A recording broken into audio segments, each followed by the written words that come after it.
What is up, everybody? Welcome into the Bat Flip, where we discuss everything baseballs. I'm Landon Raby. With me, Deuce Thomas. Tennessee takes care of business again with another sweep. We're just doing a little spring cleaning. It's warming up. Spring is here, so we're just cleaning up the place. Lindsey Nelson gets another sweep. Before we get the show going, I do want to mention a good friend of ours, and that is Aguani Farms Golf Course in beautiful Rockford, Tennessee. Aguani Farm ranks among the most popular Knoxville area golf courses to host golf events, outings, and tournaments. The course offers a wide range of challenge and playability for golfers of all skill levels. Book your tee time today online, aguanifarmsgolf.com, or by phone at 865-970-7132. Guys, go check them out and thank them for sponsoring the show. Let them know more important issues sent you that way when you book that tee time. All right, Deuce, just took care of business. That's what we're here to do. Yep. In non-conference, you take care of business. You play the teams that are in front of you, and you get it done. And Tennessee got it done with a run rule in every single game this weekend. It's hard to really have a ton of negative stuff to say. I'm sure Tony Vitello could say a number of negative things, but you outscored Bowling Green 39-8 for the series. And again, run ruled them each game. I know it got a little bit weird in that last inning. You just need 3 outs to end it. They score a couple runs. Tennessee gets it right back in that next inning to end it. They kind of cheated us out of a run. But Colby Backus, if there is a guy at any point in the season where you need a walk-off hit, I'm calling on Colby Backus. He did it twice this weekend, ended the game. And I like what this lineup is producing. I know we've said that a lot, but you got guys that like Christian Moore, Billy Amick, Blake Burke, Kavaris Tears, who are hotter than hot right now. And then you have guys behind him. Dylan Dreiling hit a bomb today. Cannon Peebles was 3 for 3, couple RBIs. He looked good. Dalton Bargo had a big day. I mean, you're just having guys all the way through this lineup being able to produce runs, and it's going to take a lot of runs to end up beating this lineup. I think pitching is going to be fine. I think Sunday kind of worries me a little bit, but you're playing a lot of guys on Sunday, so we'll see kind of when it all kind of unfolds against Alabama, which is that first SEC series, and see kind of what we got. But for right now, I'm happy, and we'll see what we got this week. What was kind of your takeaway from the weekend? Yeah, kind of like you said. I mean, the bats, the lineup just keeps getting better and better. It feels like each game. Guys that may have kind of struggled a little bit. First week of the season, they kind of are starting to look more comfortable. You mentioned Peebles. I mean, he had a great game. Sunday we just look like we're kind of starting to hit our early season stride, I guess you could say. Like Burke has started to find his swing. Dreiling's starting to find his. Like everyone's just starting to contribute like you were hoping to in the beginning of the season. And yeah, like you said, you're scoring runs. Your pitching doesn't have to be fantastic, but I don't think that's going to be an issue for us. Today was a little different, but you were seeing a bunch of different arms, and that's what you want to see out of a series like this. So overall, you got to be thrilled with it. I mean, I love being able to turn it off after the 7th inning. Everybody hit the showers early. So yeah, I mean, overall, just a good weekend. What you were looking for? Yeah, and I love the beginning of the season. It was like, oh, Blake Burke's in a slump. He's got to find it. Guy's batting 341 right now.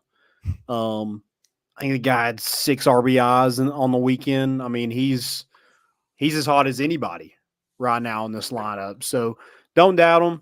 Slumps come and go, but a hitter like that, the swing he's got, he's not going to stay down for long. Love to see that. I do want to talk about the arms a little bit.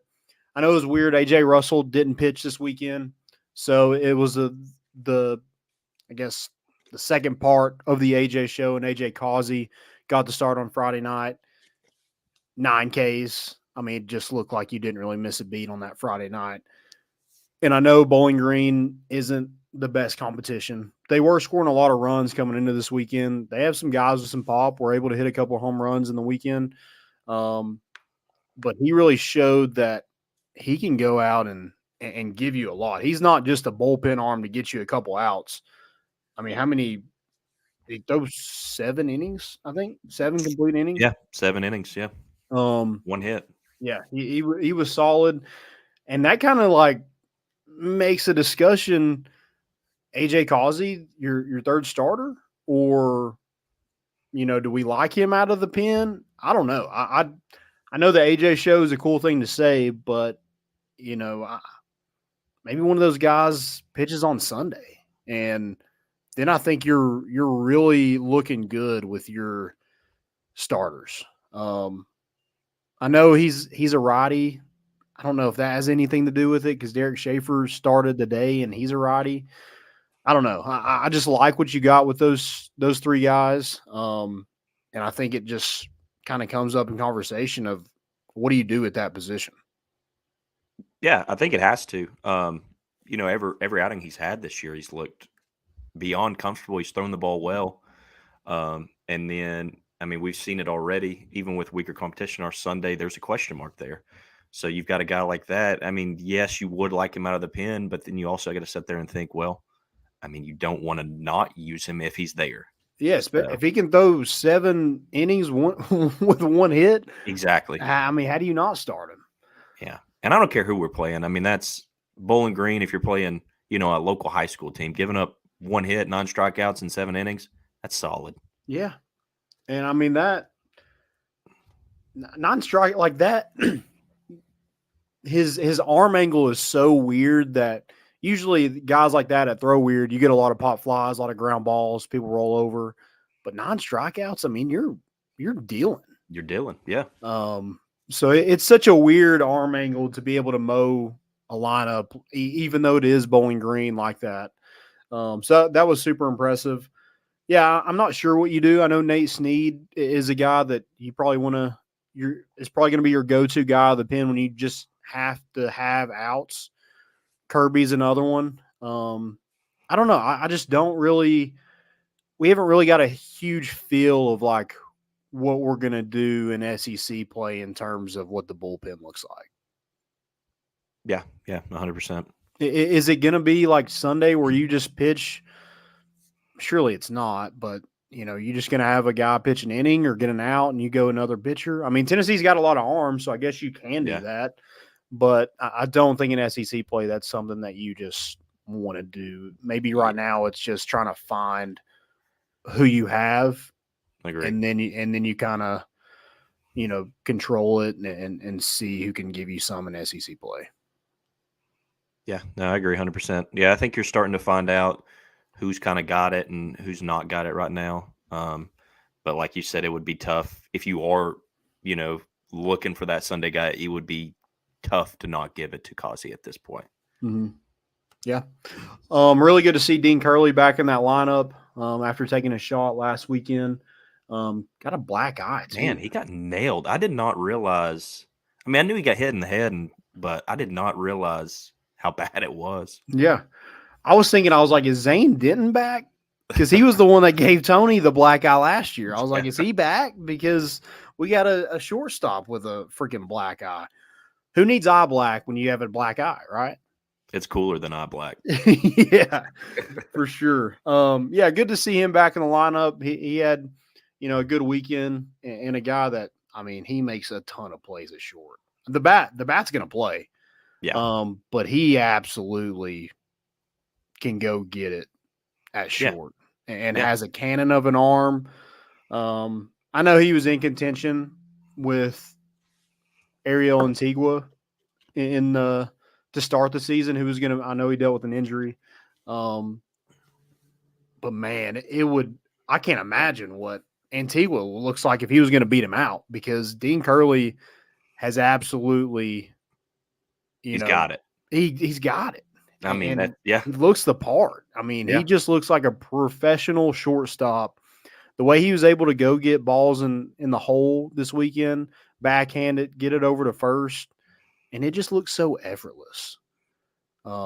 Yeah, I mean, the one he made on Sunday, deep in the hole, he makes it. It's like, oh, great, he kept it in the infield, and then he just slings it over there, and he's got the guy by a full step. Yeah. I It's mean, insane. he was in freaking left field fielding the ball and then It's chucks it unreal. over and gets a guy out. Yeah. Super impressed by him. Another guy in the field that his bat's going to get all the talk, but Duke can actually play third base with the Yep, best of them. That's Billy Amick. yep.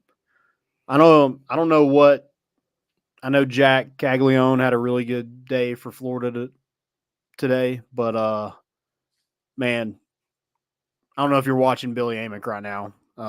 Whoever votes on the Golden Spike Award, but I'd be paying close attention because the guy can absolutely play third base, and I think he has what does he have 7 home runs 7, I believe. Yeah, in 12 games? What?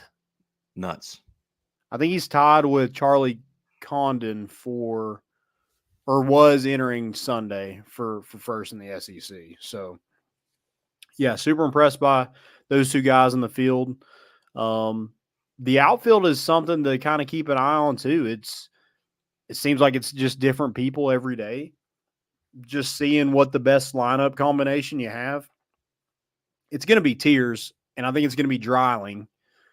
And then that last spot, DH, is going to be Inslee, Bargo, Villeneuve, or Reese Chapman.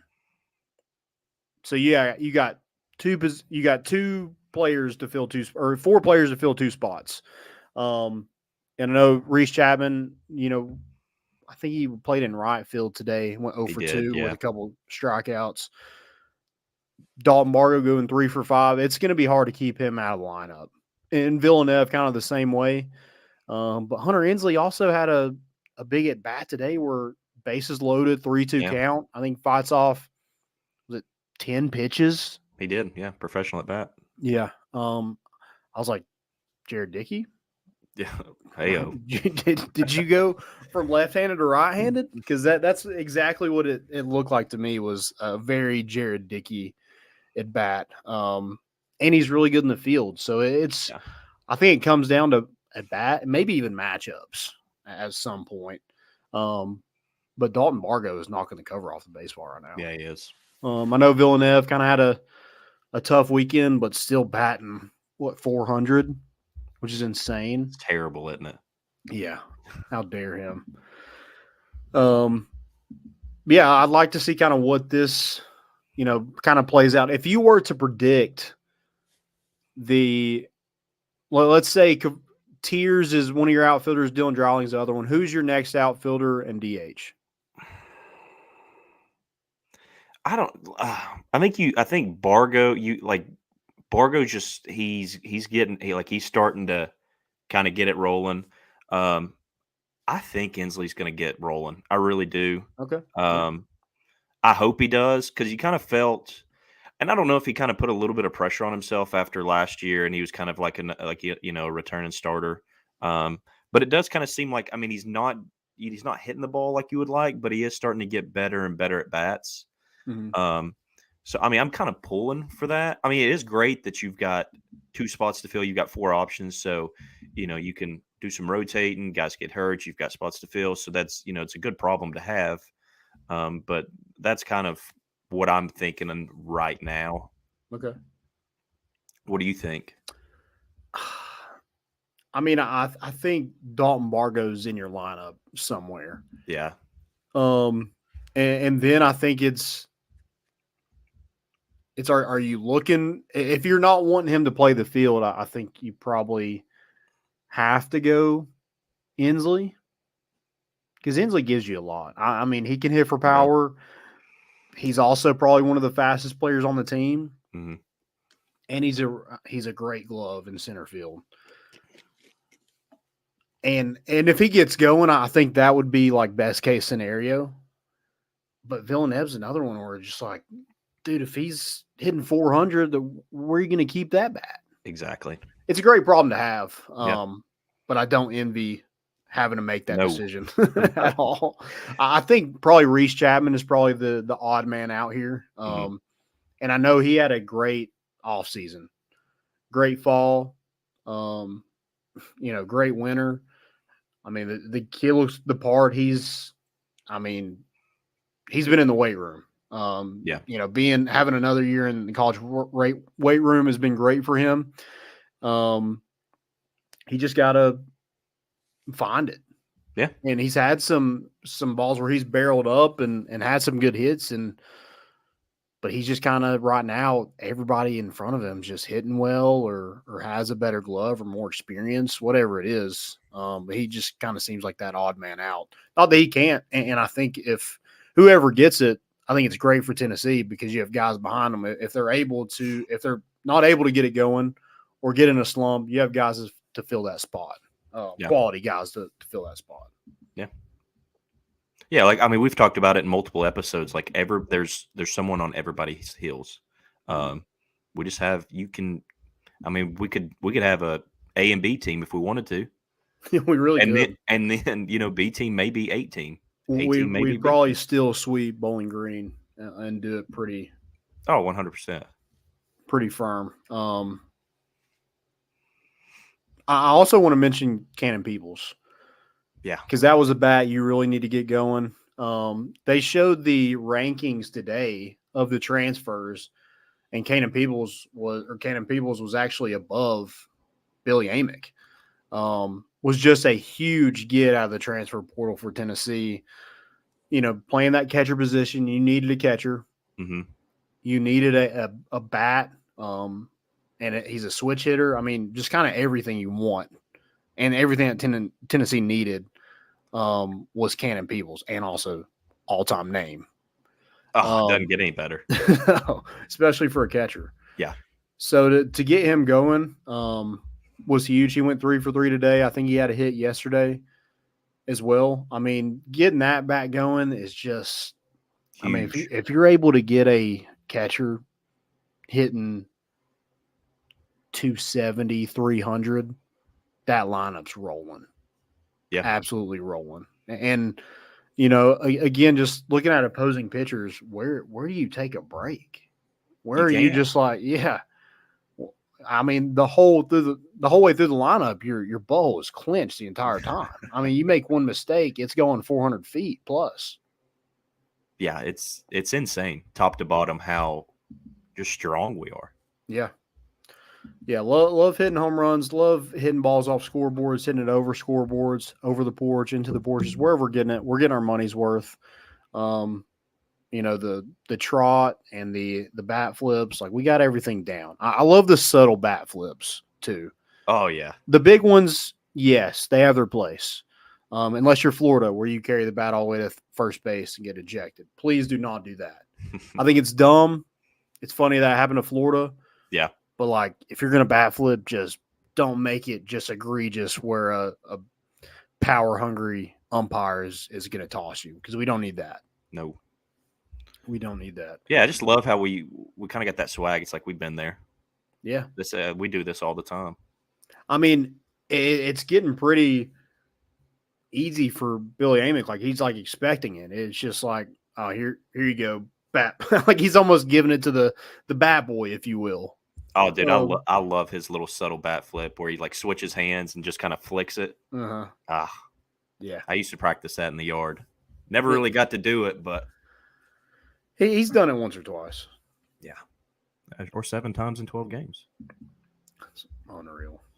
So stupid. The record is 24. I know, knock on wood, I'm not trying to jinx anything. But we did look up the record. We're just stating a fact on here. The record is 24 by Sonny Cortez. So do with that what you will. Yeah. Also, the career home run record. It looks like who's going to get that? Is it going to be Christian Moore or Blake Burke? It looks like Blake Burke he's like, that's my record, Christian Moore. Yeah. Which both are probably going to break it by the end of the year. But who's going to have the most could be that Evan Russell, Luke Lipsius, who gets the last one battle there. Also, we didn't even talk really about Kavaris Tears. Good God, he's batting .429 right now. Dude, he does everything you want. Yeah. And he just looks the part. Yeah. It just seems like it's the 4 mainstays in that lineup, like the everyday guys, that it's probably not going to change. It's going to be those 4 guys in the same place every game is Christian Moore, Blake Burke, Billy Amick, Kavaris Tears. And then we'll just figure it out and maybe like draw straws on the last 5 guys in that lineup. Yeah, I mean, as an opposing pitcher, you would think, oh, man, if I get through these guys, like I can kind of breathe a little bit. Mm-hmm.